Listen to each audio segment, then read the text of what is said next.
Yeah, obviously I didn't get the result I wanted, but truthfully the result I wanted was to see if I could still do it. 40 years old, 10 years retired, a little bit of time in a Romanian dungeon. It was always going to be a big ask against someone so much bigger than me, younger than me, more active than me, but I wanted a real challenge. I didn't want to fight a tin can, I didn't want to fight someone older than me or smaller than me. You know, I felt like I won the first 2 rounds, but then because he's 20 kilo heavier, he started leaning on me and sapped some energy.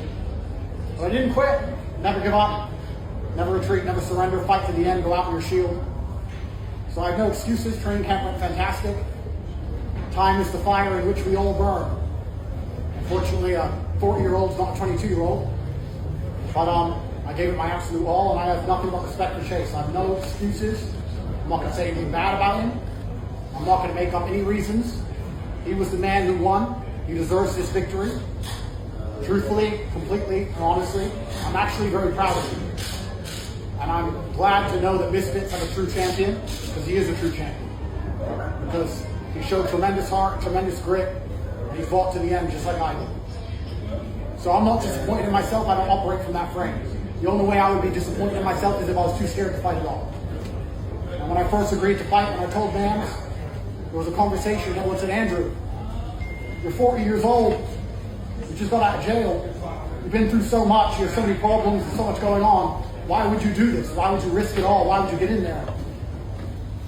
And I felt a tinge of fear for the first time in my life. And that's when I knew I had to fight. Because the second I felt afraid, I knew I had to fight. I can't live doubting myself. Seeds of doubt grow into forests of inaction. I don't operate that way. Chase and I had to fight again tomorrow. I go tomorrow still with 100% belief in myself, even though I know he just beat me. That's who I am.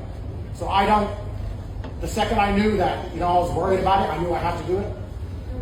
And I'm not afraid to lose. I'm afraid to not try. So once again, absolute respect to Chase. Complete respect to Chase. No excuses. I'm not going to give you any bullshit about injuries or any of that crap. He got in there, he fought against the odds, and he beat me, and he deserves full credit. He's a true